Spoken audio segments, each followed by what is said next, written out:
Hola compañeras y profesor. Bueno, como todos saben, soy Ilantli. Me tocó el tema número 23, que es el tema de la semiótica y el Día de Muertos. Creo que ya todos tenemos bien en claro qué es la semiótica.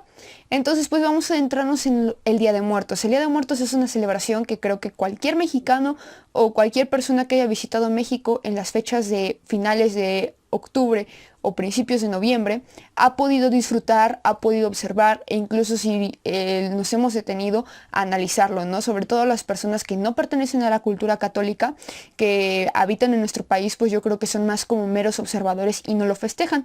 Pero bueno, si somos un poco de la cultura católica o nuestras familias son más abiertas, pues tendemos a celebrarlo. Esta celebración, como ya decía, se lleva a cabo el 1 y 2 de noviembre, que son los días principales, los días más fuertes, pero se dice que las almas van llegando poco a poco. Diversos autores lo mencionan así. Incluso si se van a preguntar a diferentes pueblos, a diferentes partes de la República, nos dicen que, bueno, las celebraciones se inician desde antes. Todos los preparativos que llevamos a ver más adelante, cuáles son estos preparativos y qué significan, se vienen preparando desde antes. Entonces se dice que el 28 de octubre se destina a los muertos que fueron asesinados con violencia.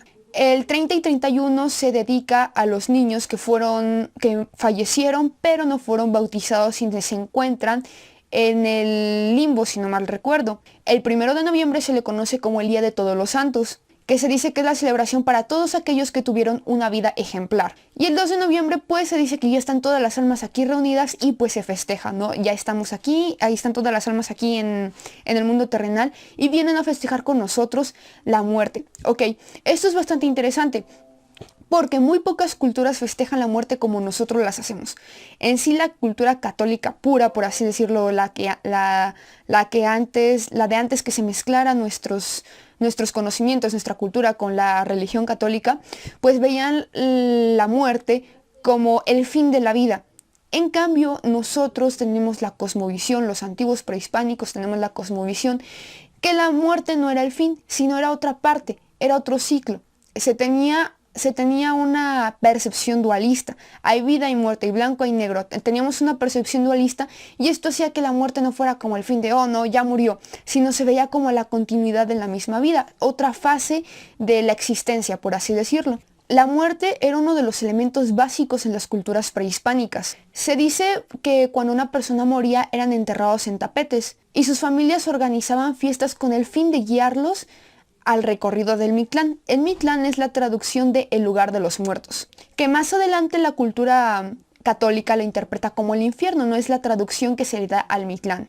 Entonces le colocaban comida para ayudarlos en el recorrido y por agradecerles a estas personas por su vida. Entonces pues aquí podemos ir observando que las ofrendas que nosotros les hacemos a los muertos estos días tienen un origen prehispánico. Y bueno, estos eran dedicados a diferentes deidades que veremos más adelante, que es conocida como el Señor de los Muertos. Y bueno, aquí hay una discusión acerca de que si esta celebración a la muerte, al Señor de los Muertos y a la Señora de la Muerte, era en agosto o en noviembre. Se dice que correspondía al noveno mes del calendario prehispánico.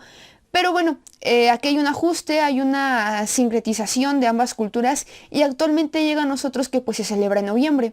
Entonces, como ya decía, los conocimientos prehispánicos se ocupan para hacer una sincretización entre la cultura cristiana católica y la cultura prehispánica, la cosmovisión prehispánica. Entonces, unen todo esto, las personas que llegan a conquistarnos hacen una sincretización para adaptar lo que a ellos les conviene de nuestra cultura prehispánica, adaptarla para su conveniencia, para la conveniencia de la cultura cristiana, la adaptan y ¡pum! Surge lo que ha llegado hasta nuestros días, ¿no? Claro, también la influencia de diferentes culturas o diferentes cosmovisiones. Una de estas influencias que podemos denotar es el Halloween. El Halloween es la celebración del 31 de octubre que tiene orígenes celtas que se da en Estados Unidos y en otras partes del mundo. Han llegado a influir en nuestra cultura del Día de Muertos, que es el 1 y 2 de noviembre. Pero así como el Halloween ha influido en nuestra cultura, nosotros también hemos influido en las culturas de las demás culturas, ¿no? En las culturas de los demás países. Entonces, pues lo podemos ver más adelante. O simplemente me imagino que ya tienen imágenes mentales de cómo ha sido esto. Entonces, bueno, como ya decíamos, El Día de Muertos desde la visión indígena era como un retorno, no era como que algo se había acabado, sino simplemente el alma, el éter de la persona no se encontraba aquí, sino se encontraba en este lado. Y en estas fechas era la conexión entre el mundo de los muertos y el mundo de los vivos. Había un puente y se podían conectar y convivir las personas que ya no se encontraban con nosotros y las personas vivas. Es muy importante saber que el catolicismo introduce a la cosmovisión mexicana la muerte y el infierno, que son pues cristianos, ¿no? Por lo que en esta época se observa cómo se van juntando las creencias del viejo mundo y del nuevo mundo. Entonces, como la muerte sí tenía aspectos, connotaciones negativas, por así decirlo, para la religión católica cristiana, entonces hacen su adaptación de decir, ok, no le vas a celebrar a tu Dios de la muerte, vamos a celebrarle a las personas que ya no se encuentran con nosotros, que ya fallecieron, y pues si tú dices que vienen a visitarnos, perfecto, pero vamos a ocupar estas fechas para celebrarle a todas las personas que ya no se encuentran con nosotros y recordarlas. Entonces, los antiguos mexicanos que vivieron en la conquista ya no le celebraban directamente a Mictlantecutli, que es el dios de la muerte, sino ya le celebraban a los fieles difuntos. Entonces también aquí se ve la integración de santos, ¿no? De, ok, le está celebrando a los muertos y recuerda que tal santo también vivió y también falleció, también celébrale a él. Entonces pues aquí ya van integrándose elementos de la cultura cristiana a la ideología, a las creencias de origen prehispánico. Aquí el texto que pude encontrar me dice que las culturas prehispánicas, ya sea mixtecos, zapotecos, náhuatl, totonacas, mayas, etcétera, rendían culto a la muerte, pero realmente yo creo que le rendían un honor. Es también bastante complejo poder explicar la cosmovisión prehispánica, pero la palabra culto no me suena tan correcta, tan adecuada, sino simplemente los antiguos prehispánicos tenían una cosmovisión completamente diferente que a nosotros, como a veces nos cuesta comprender la cultura europea, por ejemplo, sería exactamente igual de complejo poder comprender la cultura prehispánica como realmente era. ¿Por qué? Porque no crecimos con ella. Como me imagino que también a un asiático le costaría comprender nuestra cultura actual, ¿verdad? Muchas personas de cualquier parte del mundo se asombran de cómo le rendimos honor a la muerte. Cómo la muerte no significa algo malo para nosotros, no significa el fin, sino significa trascender, significa algo más allá. Entonces a veces muchas personas como que no observan ese lado y es así de, no, le están rindiendo honor a la muerte. Entonces cuando escuchamos la palabra oculto, no se me hace tan idónea. Entonces, pues tenemos a los dioses Mictlantecutli y Micatecíhuatl, que es el señor de la muerte y la señora de la muerte, que ambos vivían en el Mitlán, como ya lo mencionamos, el lugar de los muertos. De hecho, aquí en Oaxaca tenemos un lugar que se llama Mitla, que es la adaptación del Mitlán, que es el lugar de los muertos. Pero, sin embargo, para poder llegar completamente ahí, el alma tenía que cruzar cierto camino, cierto recorrido y superar ciertos obstáculos o estar determinado tiempo en cada uno de ellos. Aquí tenemos que, de acuerdo al Códice Florentino, el Mitlán está dividido de acuerdo a la manera en cómo se murió. Por ejemplo, se dice que el Tonatiuh Ichan, Casa del Sol, está entre aquellos guerreros que habían muerto en el campo de batalla. También tenemos otro sitio que se llama Sincalco, Casa del Dios Tonacatecutli. A este iban quienes murieron siendo infantes, pues al ser tan jóvenes se les consideraba inocentes. Entonces igual teníamos una división de nuestro infierno, de nuestro lugar de los muertos, bastante compleja. Como ya lo decíamos, el acto de morir iniciaba el viaje hacia el Mitlán. El Mitlán también obtiene el nombre de Ximoayán. Después de todo este recorrido se dice que el viajero, el alma que ya estaba en el más allá, al llegar ante los señores de la muerte le tenían que ofrecer un regalo. Como ya decíamos, ya cuando estaban con los señores, estos los enviaban a través de otro recorrido para poder llegar al descanso eterno. Se dice que el alma tenía un periodo de prueba de 4 años antes de continuar su viaje por el Mitlán, hasta poder llegar al último piso para, como ya les decía, llegar al reposo eterno. Este lugar se le denomina Obsidiana de los Muertos. Ok, pongamos en contexto de nuevo la idea después de la muerte católica y la idea después de la muerte prehispánica. La idea después de la muerte católica indica que el alma va al paraíso o al infierno. En dado caso igual tenemos un purgatorio, que bueno, también es otra idea bastante compleja, Pero pues bueno, prácticamente el paraíso se ve como un premio y el infierno se ve como un castigo. En el México antiguo no era así, entonces tuvo que haber una adaptación de todo esto para que pudiera haber una aceptación tanto de la cultura prehispánica como de las personas que venían a imponer su religión, los frailes, todas las personas que venían a imponer la religión cristiana, ¿no? Tuvo que haber como una adaptación e incluso ocultar signos que provenían de la cultura prehispánica. Aquí podemos igual hacer un análisis de santos que aparecieron aquí en México y fueron adaptaciones realmente de dioses, de diosas que existían en el México prehispánico, que igual es un análisis bastante interesante saber cómo se fue adaptando todo esto para que la religión católica estuviera feliz y para que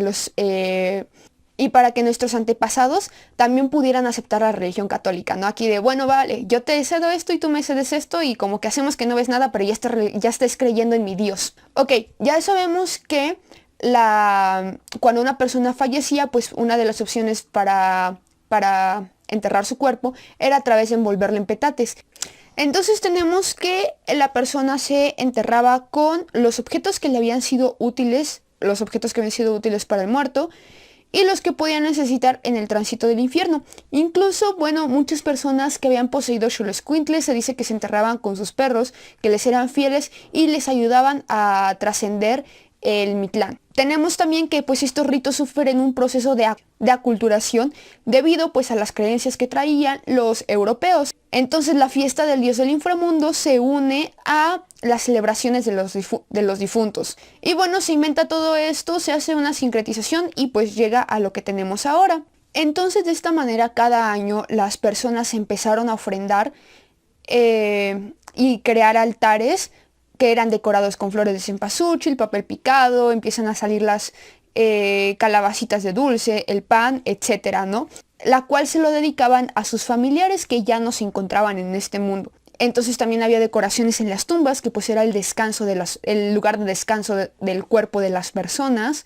Se decoraban con flores, se decoraban lápidas, se ponían ciertos objetos que según esto ayudaba a facilitar a las personas para conducir para ayudarlas en el recorrido, en su viaje en el más allá. Entonces, pues bueno, aquí podemos observar que nuestra actual idea del Día de Muertos, pues surge a raíz de la cultura prehispánica, de todas las culturas prehispánicas y la cultura católica. Donde también yo creo, bueno, donde creo y creo que todos podemos observar que realmente lo que prevalece más es la cultura prehispánica. Se observan más matices de la cultura prehispánica que de la cultura católica. Entonces también es bastante interesante ver cómo esta celebración trae dolor de las personas que ya no se encuentran en nosotros, pero lo festejamos. Entonces dice, pues ¿quién festeja el dolor, no? Por eso muchas personas que no han crecido en nuestra cultura se quedan impactados y se quedan asombrados de pues cómo nosotros celebramos a los que ya no están. Entonces pues en estos días de fiesta aquí en México podemos encontrar diversos elementos tanto en el altar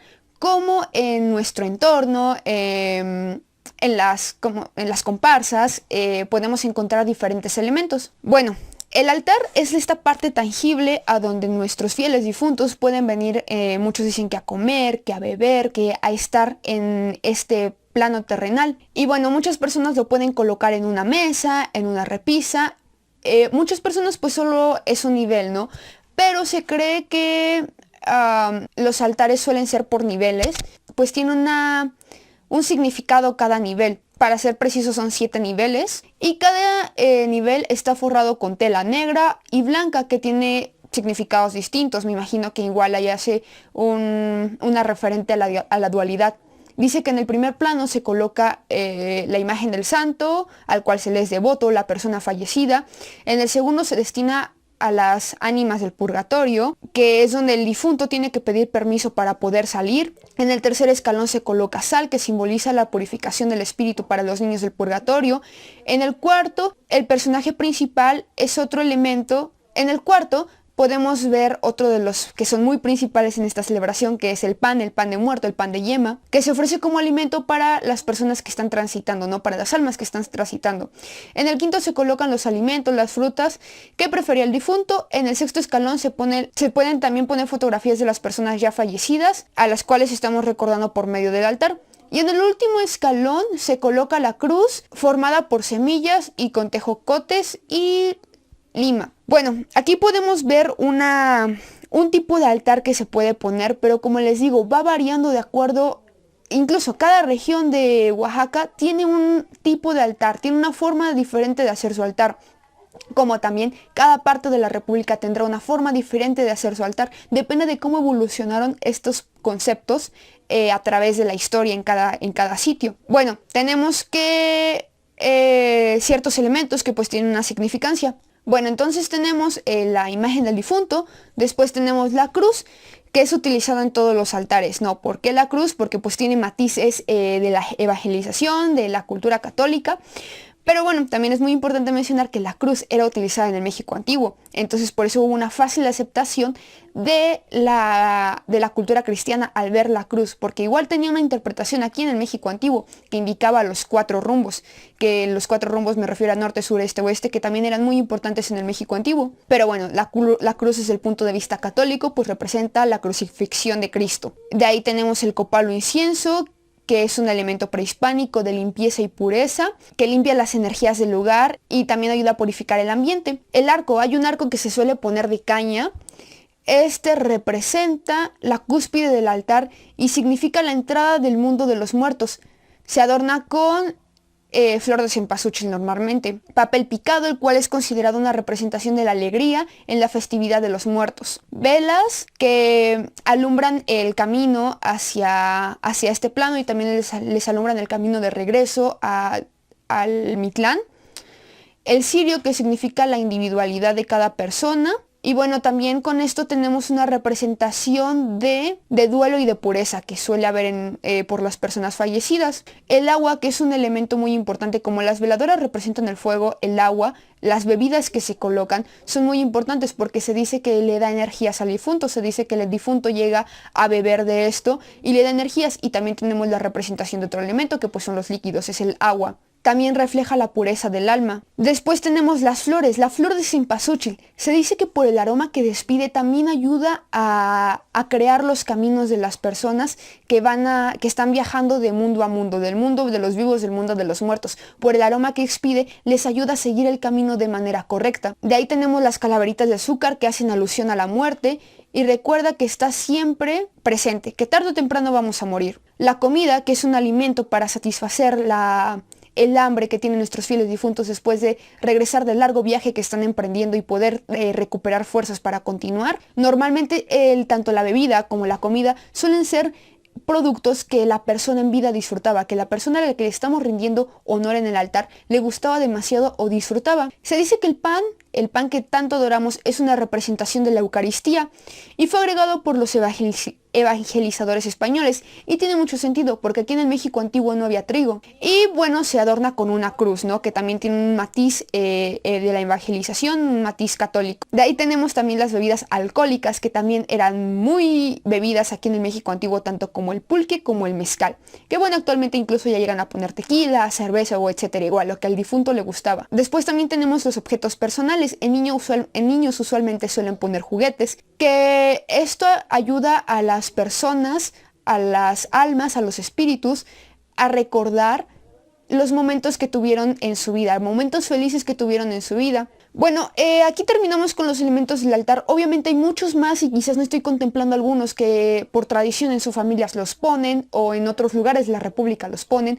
pero son como que los más relevantes. También debemos recordar las variaciones, como les decía. No en toda la República se hacen los altares exactamente igual. Por ejemplo, aquí en Oaxaca se dice que lo que realmente es como que más original son los tapetes que se hacen en el suelo con semillas, con flores, con... ¿cómo se llama esto de la madera? Con acerrín pintado, etcétera. Son como que lo más original de aquí. Pero obviamente también en nuestros casos pues llegamos a poner altares y un pequeño tapete, ¿no? De Zacatecas es como que lo más original, lo más emblemático consumir el pan de muerto. Y bueno, también tenemos que en esa zona es como que más representativo visitar las tumbas de los fieles difuntos. Pero actualmente aquí en Oaxaca, en esta época llegan demasiados extranjeros para ver cómo decoramos, cómo festejamos en los panteones, en los cementerios, esto. Entonces le llega a impresionar demasiado. Entonces no es solo de Zacatecas, sino yo creo que ya es algo más general de toda la República. Y así podemos ir encontrando variaciones en cada parte de la República. En Michoacán tienen algunas representaciones que también son muy emblemáticas, en el Distrito Federal otras, etcétera, ¿no? Y bueno, Aquí hay dos factores que han hecho que esta festividad sea ya conocida internacionalmente, que es la película de Coco, que es una producción de Disney, pero se dice que retomó muchísimas cosas de la cultura mexicana, que vinieron a hacer investigaciones, que todas las personas que estaban trabajando en este proyecto y eran de origen hispano participaron y el director los tomó mucho en cuenta. Entonces pues tenemos la representación del Xoloitzcuintle, de las calaveritas, de cómo se ve la decoración en los cementerios, en los panteones que demuestra la pantalla. Y bueno, también le meten un poco de la creatividad y todo esto, y hay representaciones de personajes mexicanos como lo es Frida Kahlo, Pedro Infante, etcétera. Pero creo que es una película donde podemos encontrar bastantes cosas que realmente se hacen aquí en México.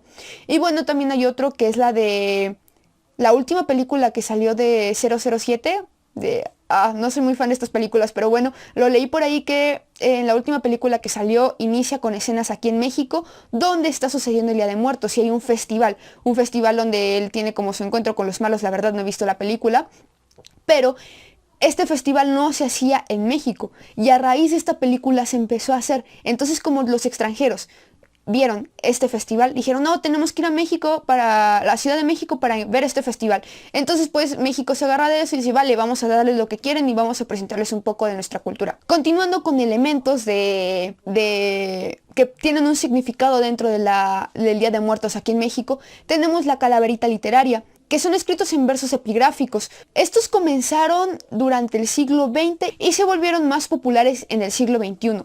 Están hechos con el fin de hablar sobre la muerte, con un buen sentido del humor. Igual aquí, aparte, los mexicanos no solo festejamos la muerte, sino nos reímos de ella. Es bastante evidente al leer este tipo de escritos. Usualmente se le dedican a personas allegadas, aunque también se utilizan como temas sociales e históricos.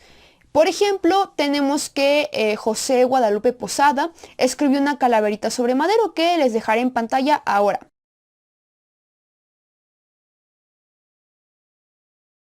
Bueno, entonces ahora tenemos una representación literaria de lo que representa esto para los mexicanos y cómo ha llegado a impactar hasta en la literatura mexicana.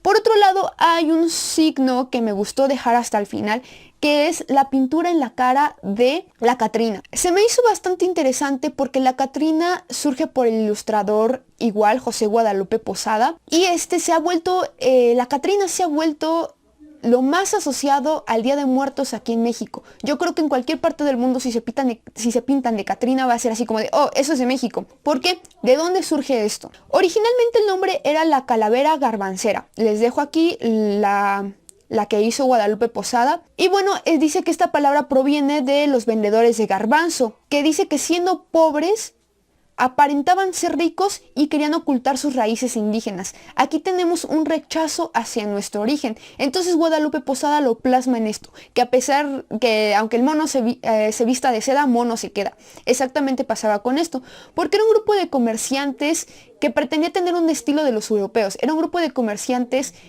privilegiado hasta cierto punto, que decían, no, yo no tengo raíces prehispánicas, raíces indígenas, entonces pues aparentaban ser estos. Surge como una crítica social que se plasma dentro de una caricatura y pues llega a ser reconocido a nivel mundial.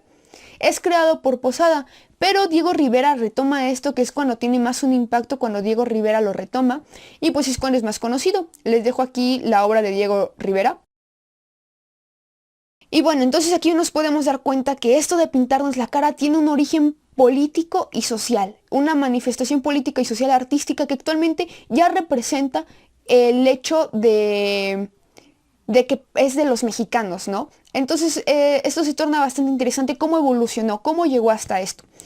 Y pues bueno, creo que si analicemos más a fondo cada uno de los signos podemos encontrar más y más y más allá de eso, pero básicamente son los que más sobresalen, los que más llaman la atención dentro de la cultura mexicana, y no solo a nosotros como mexicanos, sino a cualquier persona como extranjeros. Y aquí encuentro bastante llamativo esto porque pues como futuros docentes de enseñanza de lenguas, si le llegamos a enseñar a extranjeros, pues yo creo que en algún momento va a llegar las preguntas de, oye, ¿y por qué festejan esto? ¿Y por qué hacen esto? ¿Y por qué hacen el otro? Y yo creo que poderles explicar desde un origen semiótico, pues es mucho mejor para nuestros futuros alumnos. Entonces, pues, hasta aquí con el tema, y si tienen alguna duda, algún comentario, algo que nos quieran compartir sobre el Día de Muertos que hagan de tradición sus familias, pues más que bienvenidos en los comentarios. Saludos.